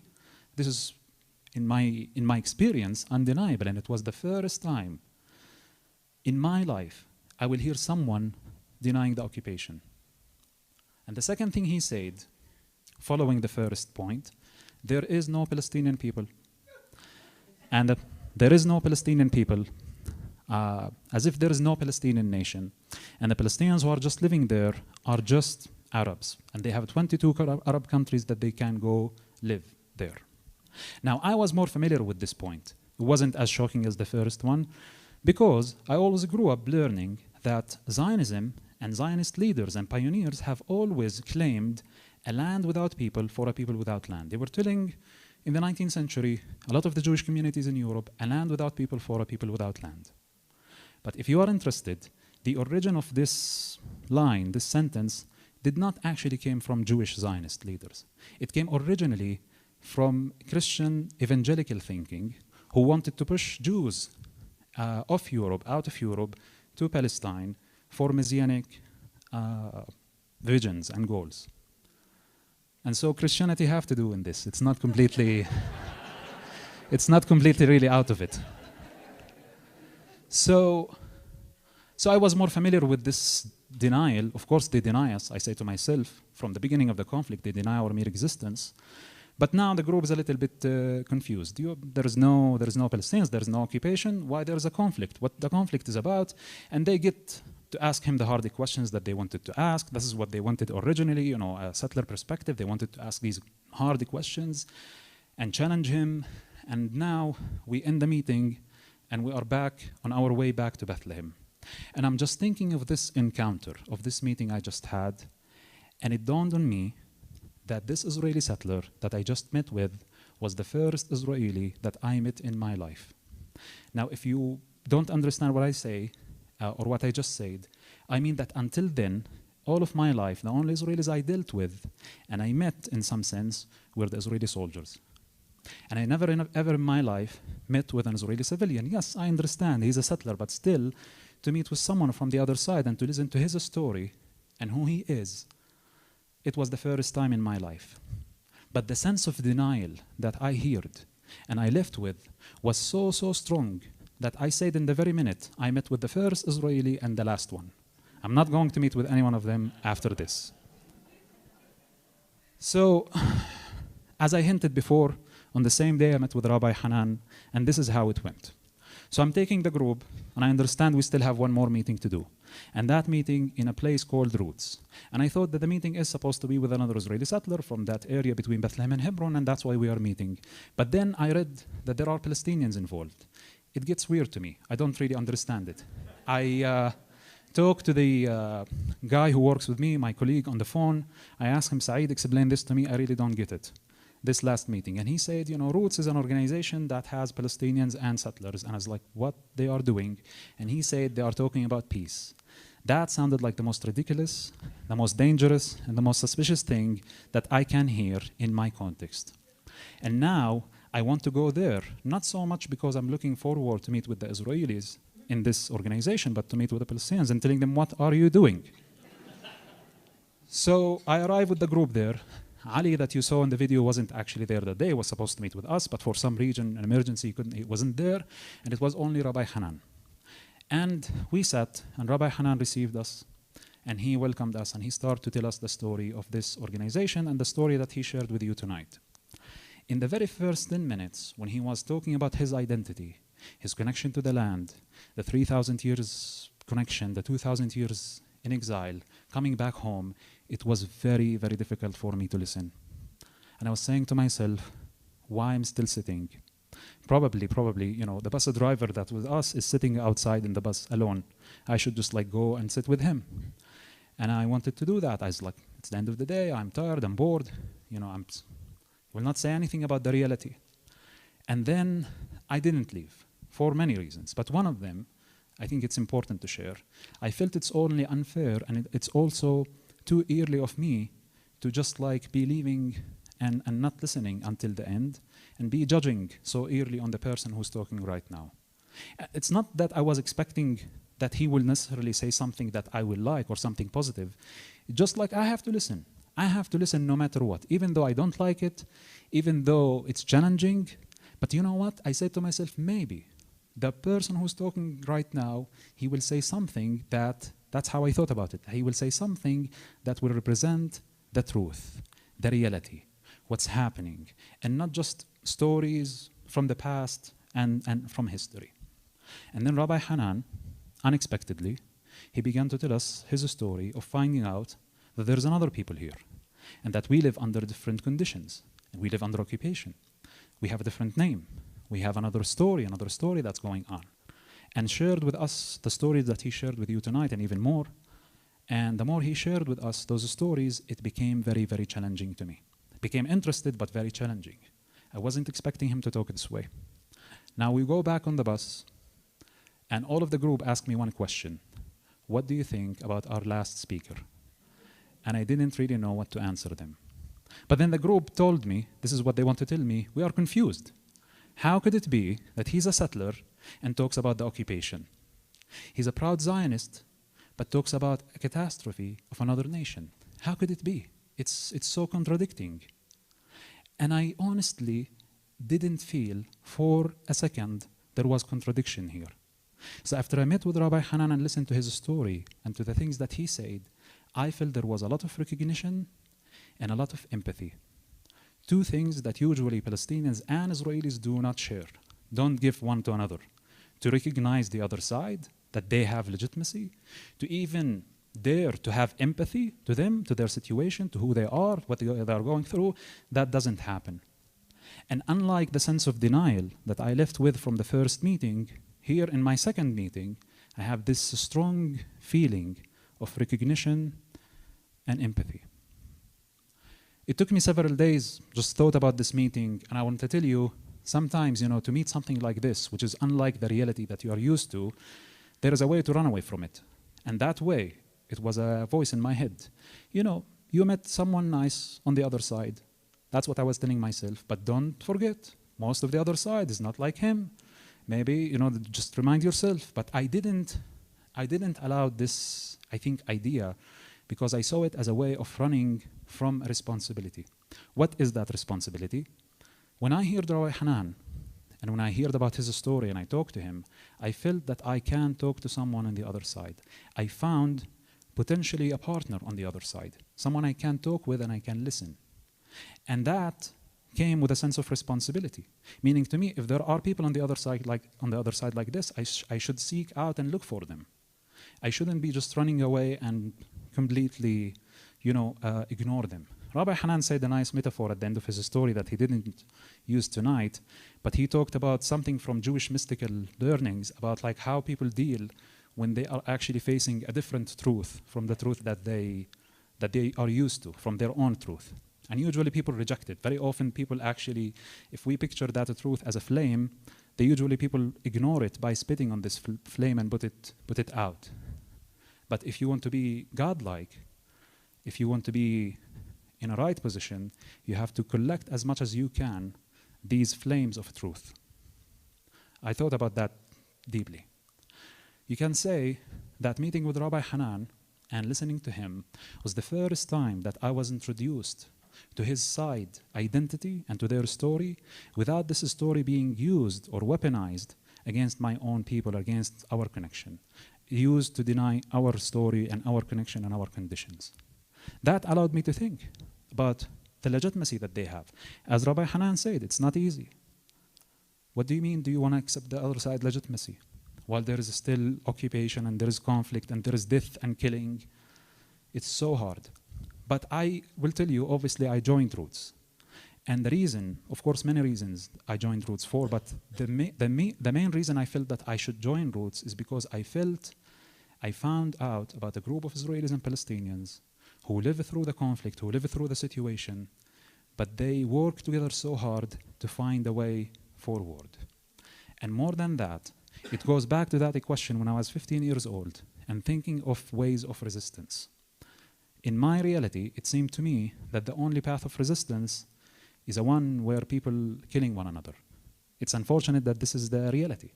But I felt for a moment that I could find a different framework, an alternative way of resistance that we both can fight this reality and change it for another one, a better one. But this time, it's not only about my side. It's not only about my people. It's also about the two sides, the two people together. So this is why I joined Roots. The last thing I will close with, the core of the philosophy of this work basically says that for peace ever to happen, political agreements are good, but they are not enough. Because what will hold these political agreements will be the people on the ground. And what will allow the people on the ground to hold those agreements will be a process of reconciliation, meaning when one starts to accept the other. That's the core of the work we are doing. We're basically thinking that peace will be the result of reconciliation between the two identities in that land. And that requires change as well in those identities, the way how we practice them, in a very exclusive way, in a way that's based on denying the other side. At the same time, I always knew that from the day one at Roots, that it's also equally important to the grassroots work we are doing is also the political diplomatic work. It's both ways, it's not just one way. And in the last 11 months, in the last year, in this war, it's even more crucial and important to have this political and diplomatic work.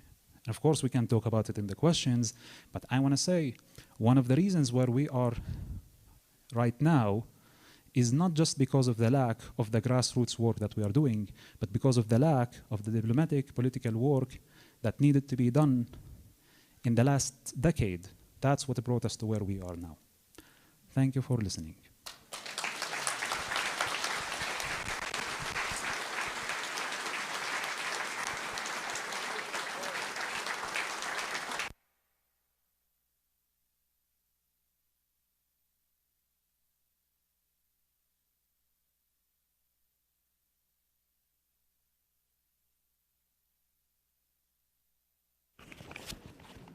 Thank you both very, very much. I know that some folks are leaving. We would like to, if you'd like to get more information about Roots, there's clipboards being passed around for you to sign up with your emails on. And also there are offering plates out there. You've heard that Roots doesn't get government support. They depend on donations from people like us. And so if you'd like to make a donation, there are several offering plates out there. You can make the check out to the United Church of Santa Fe, put Roots on it, and we'll make sure that Roots gets it. And also your email address on your check would be very helpful so they can keep in touch. But you've heard a powerful witness tonight. Also, if you do have questions that you'd like to share, we can pass these baskets around and you can put the questions in there. We're almost to our ending time, but let's get these passed around. People want to stand up and move around a little bit, that's fine. But I think we've got about another 20 minutes that we can go to some questions and answers. So let's just take a couple-minute break. Just stand up where you are if you want to move around. But also, if you are leaving, leave us your name and email address, and also use the offering plates that are out there. Wonderful, wonderful presentation. I didn't do the pitch in the same.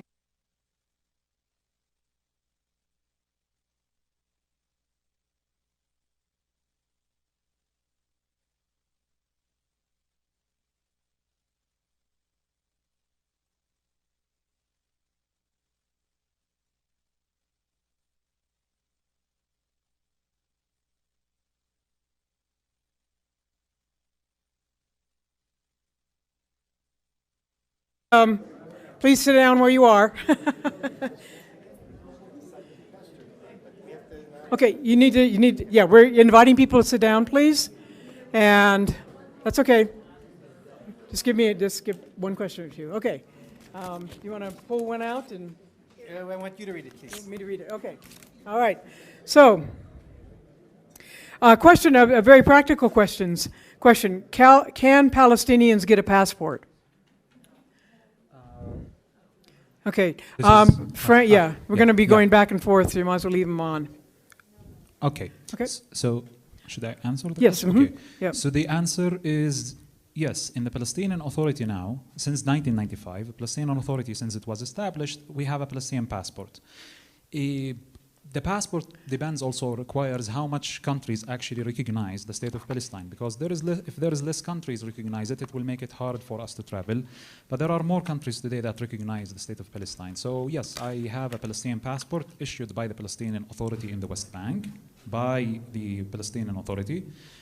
But it says on the first page that this passport was issued based on the Oslo Accords that was signed in Washington, D.C. in 1993, which means that in this current time of uncertainty that we live in the West Bank, if Israel goes further ahead and annexes the West Bank, that's going to be a very bad outcome, or something we think that it will happen. We have not happened, but to dismantle the Palestinian Authority means that this passport also can just like be taken away and not be recognized, and yes. So the answer is yes. All right. Second question. Does one state or two states offer the greatest hope for peace in Israel-Palestine? Roots has a political vision that says we believe in a new social and political reality that recognizes both sides' connection to the whole land from the river to the sea, and grants Israelis and Palestinians dignity, freedom, security, human rights. We don't take the position of what political configuration will actually bring us to that state. There are some in Roots who accept and advocate for the one-state solution in different forms. There are some who advocate for the two-state solution.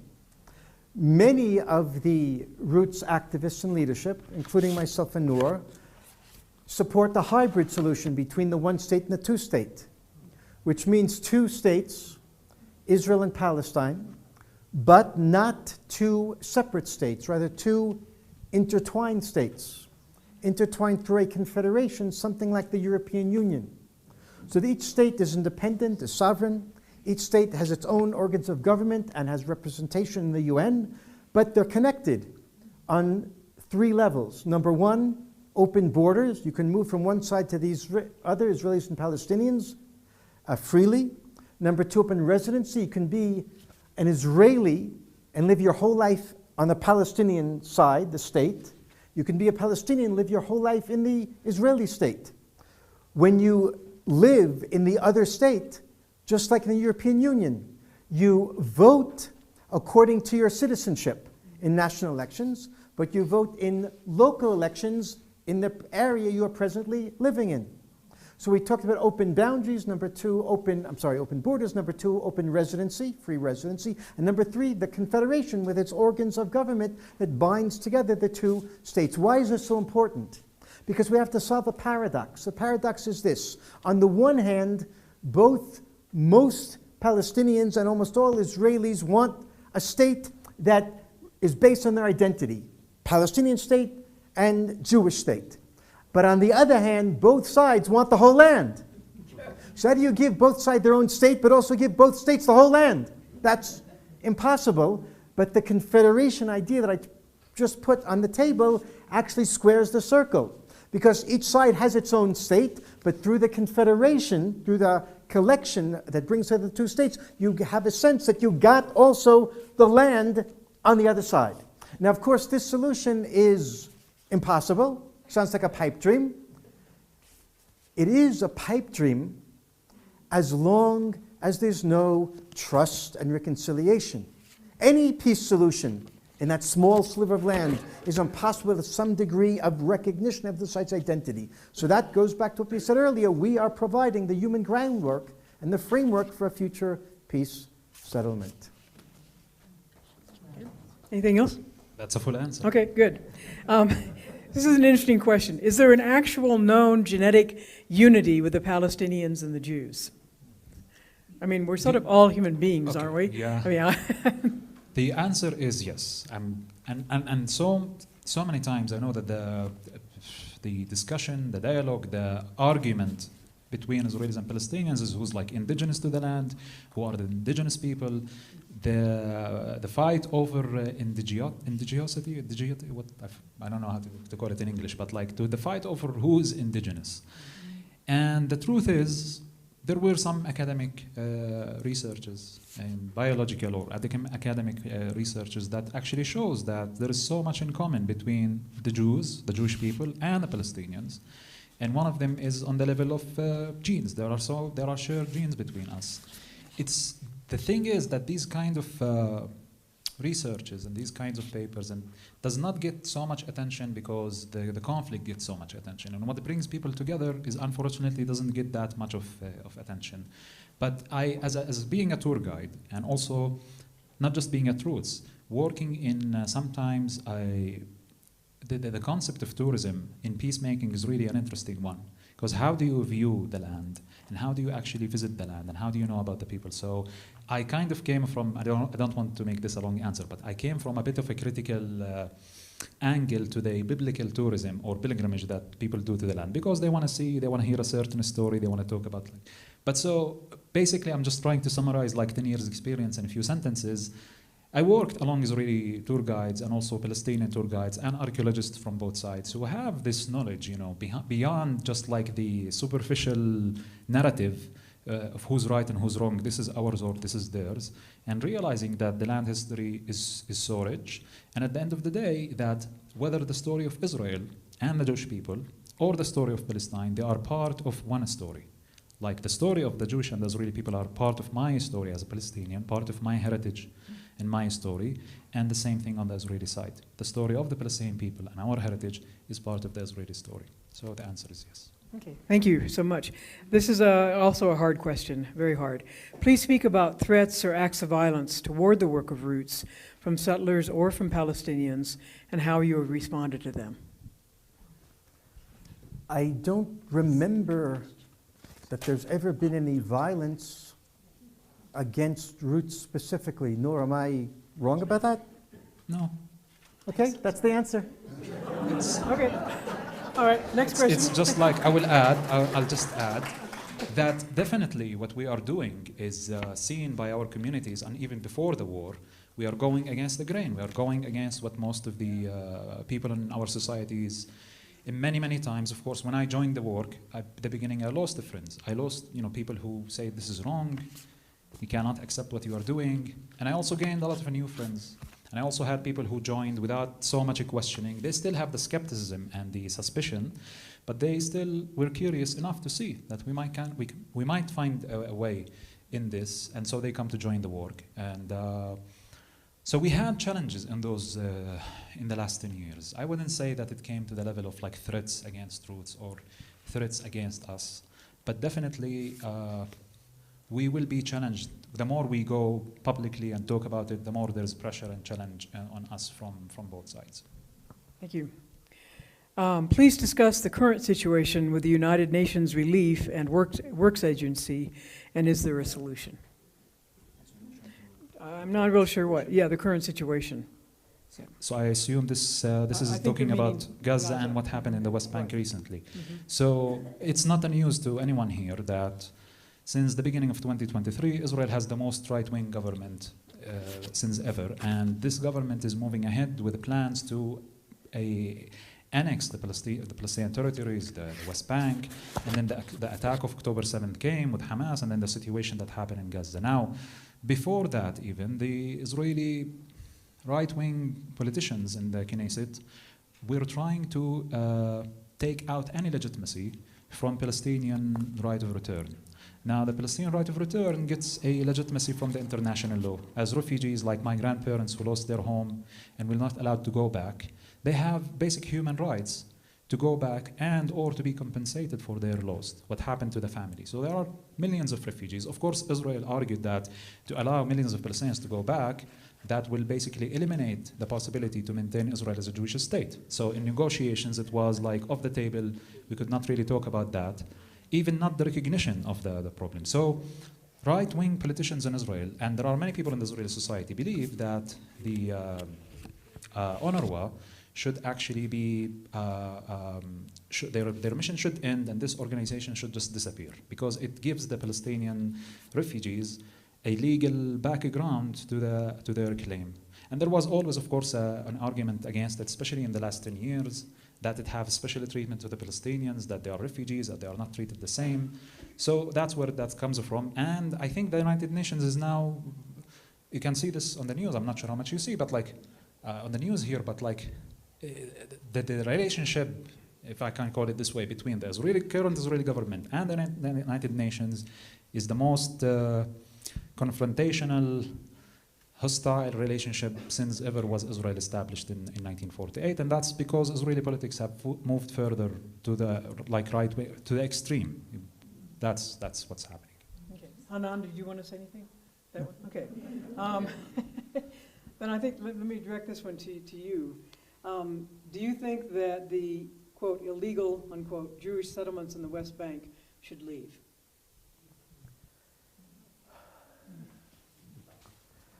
I believe, as I said at the end of my presentation, that the Jewish presence in the West Bank, Judea and Samaria is our right, but the way that that presence is being applied on the ground is wrong, because it comes at the expense of the Palestinians. I don't think that all the settlers should leave, but I do think a number of things. Number one, not one more settler should settle, and not one more settler house should be built until Palestinians have equal rights.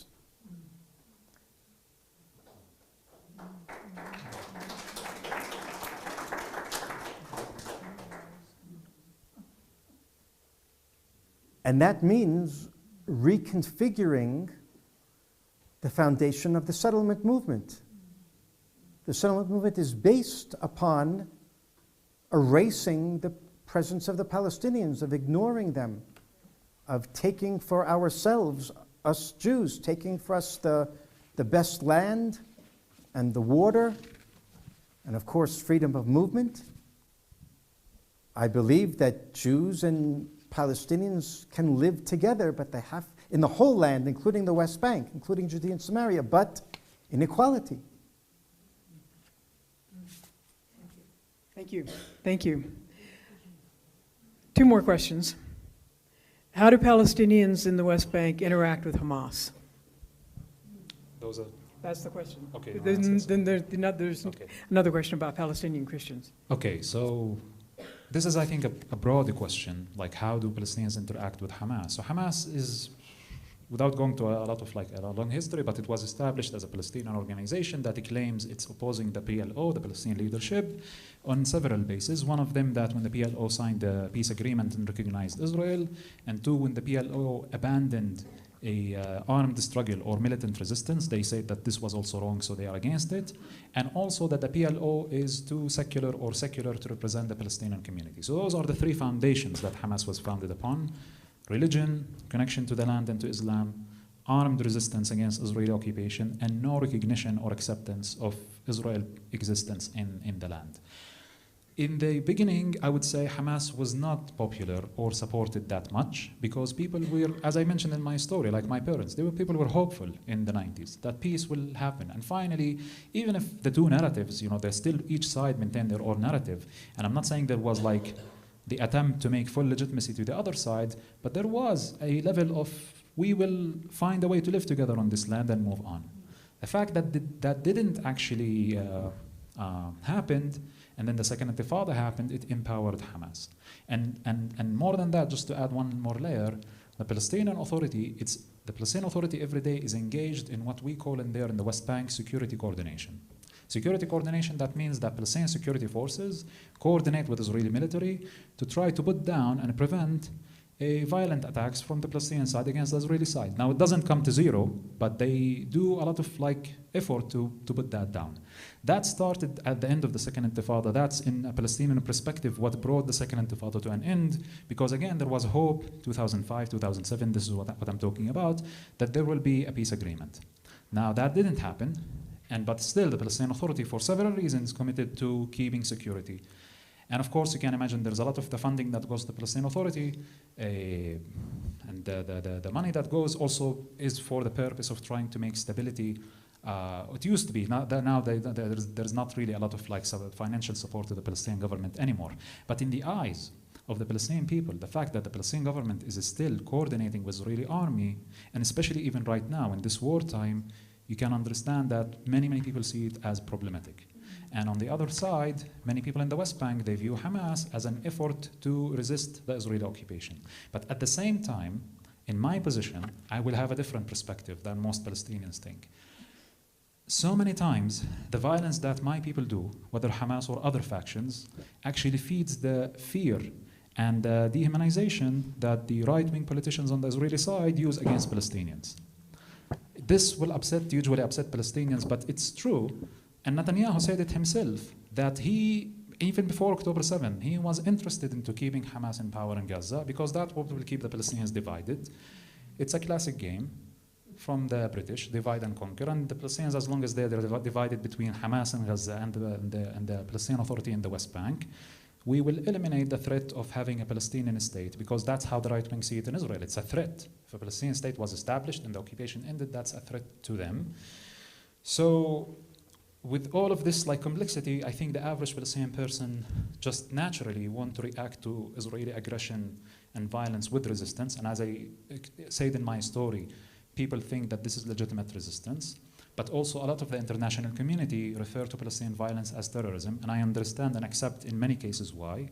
Because also we Palestinians attack Israeli civilians. Now, of course, my people argue that the Israeli civilians are not innocent, they are part of the army, but I'm not, morally, that's clear to me.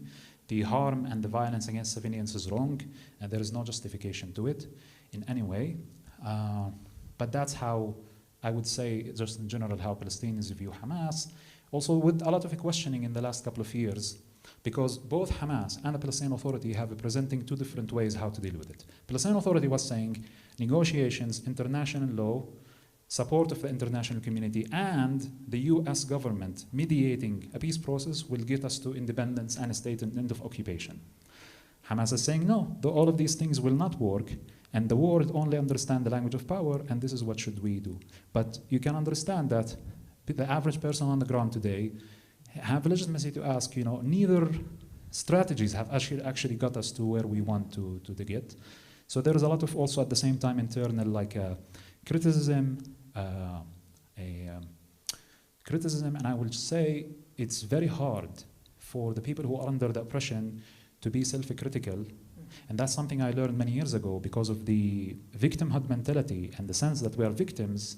So to even criticize and to give legitimacy to our oppressors, that's something that people in victimhood situation don't do. But I don't agree with it. I think that to free ourselves from the victimhood mentality is the first step toward making a real change. Okay, thank you. Okay, one last question. But before I ask it, just so that you all know, Noor and Rabbi Hanan have been here in Santa Fe since, well, actually in Albuquerque, since late Thursday night. I picked them up from the airport, or picked them up Friday morning. They were at Bet Tikva for the Shabbat service and a presentation Friday night. Then they were here at United for a Torah study on Saturday morning. And then yesterday morning, we did a trialogue sermon among the three of us. And then also Hanan taught another forum on Hasidim and some of the Hasidic teachings that undergird his perspective of how they engage roots. And then this morning they met with city councilors, the mayor, and other clergy. Interestingly enough, the clergy all showed up ahead of time because they knew there was free food. And so this is their final presentation here in Santa Fe. And as I said, I'm picking them up at 3:30, 4 o'clock tomorrow morning. 4 o'clock tomorrow morning. 3:30. 3:30 tomorrow morning. That's right. 4. That's right. You say 3:30, I say 4. We'll make sure you get there on time. So anyway, they've done a they've given a great service to the community of Santa Fe. And I'd also like to recognize our partners in this endeavor with the United Church of Santa Fe. Temple Bet Tikva has helped underwrite part of their visit, and also Temple Beth Shalom. And some of you might not know that Rabbi Neil Amschwitz, his mother-in-law died just a couple days ago, and so he's wasn't able to be here either this morning or this evening. But he is definitely here in spirit, and I want to thank David Schulman for being the lay representative who's helped coordinate all of this as well. I should have mentioned that earlier. I was too busy telling you where the bathrooms were. Okay, one last question. You're looking at a group of people from Santa Fe, New Mexico. What is one thing that anyone in this room could and should be doing to help support you in your work or to help change the situation? In addition to those offering plates out there, but what's one thing that either one of you think individually or in our communities of faith, whether it's the temple or a church or the mosque or all the various communities that we're a part of? What's one thing that you would not just ask us to do, but tell us to do? Well said. There's many things, it's hard to choose. I know, but it's 9 o'clock at night and they're only going to remember one, so. There's many things that I want to ask from the community here, but one thing, and I think you did it tonight actually, I feel like this crowd have came here with open heart to listen, and I think that if you continue to be like this and to listen, and as we say, to listen even until it hurts sometimes, and listen to a different perspective, to a different reality, a different truth, that's what we need you to do. Thank you. Hanan? I would say that in addition to giving money, which is really what we need to further the work on the ground, in your voting habits and in your working with local politicians, in your discussions, we are looking for a growing mass of Americans who tell their elected representatives to support not only Israel and not only Palestine, but to support a better future for both sides. And that means seeing that there is legitimacy on both sides. That means supporting not only war and weapons, but supporting peace. Peace takes money.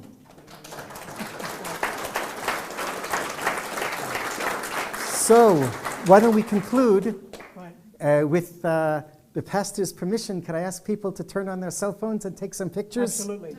So those who'd like to take some pictures, there's going to be now 4 slides that answer the question, what can you do? Not just one thing, but 20 things.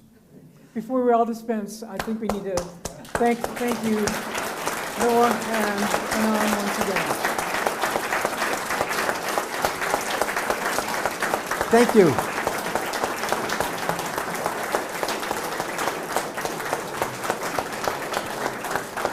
Thank you, everyone.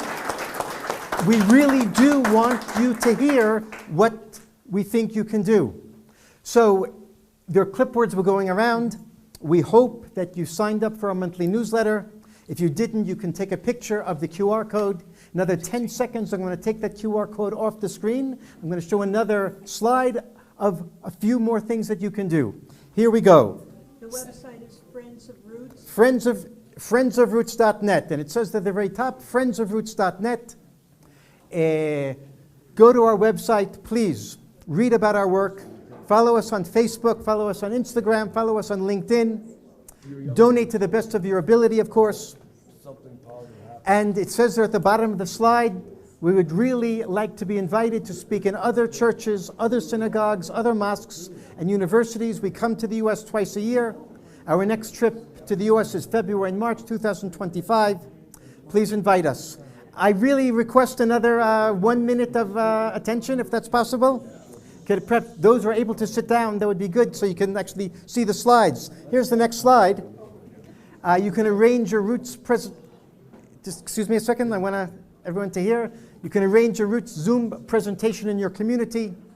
You can form a local chapter of Roots here in Santa Fe, a group of 5, 10, 15, 20 Jews, Christians, and Muslims perhaps, who get together once a month or every other month, hear reports from a Roots person on the ground by way of Zoom, perhaps read a book together that shows different perspectives on the conflict, perhaps creates a giving circle, perhaps takes the insights of Roots and applies them to differences and fissures in the community here in Santa Fe.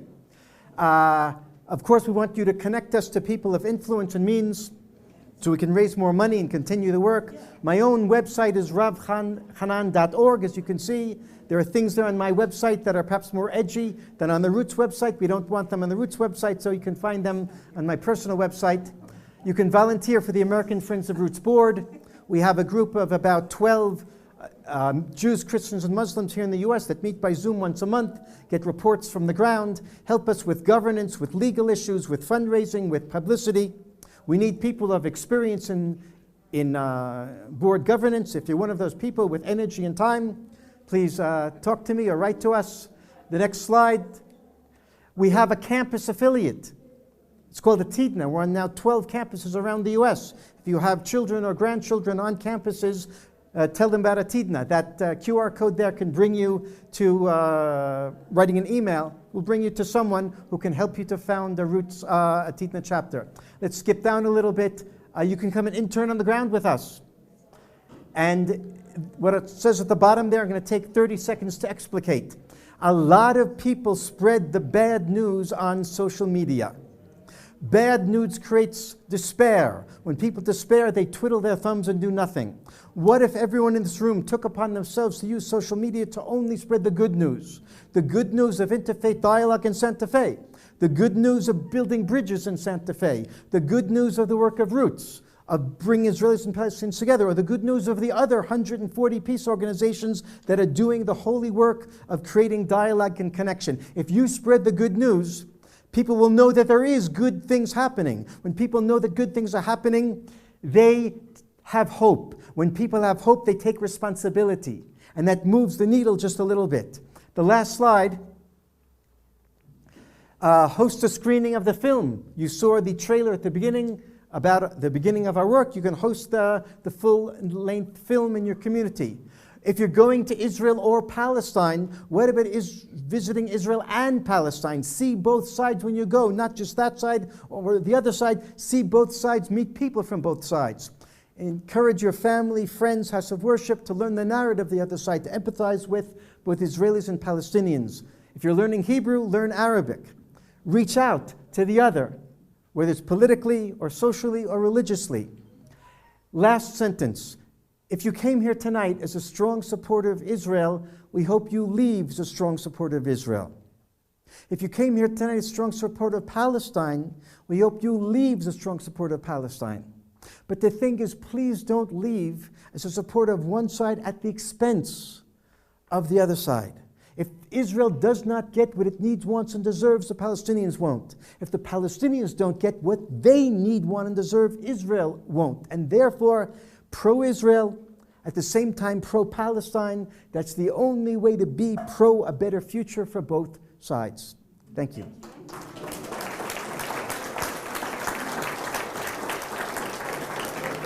Nice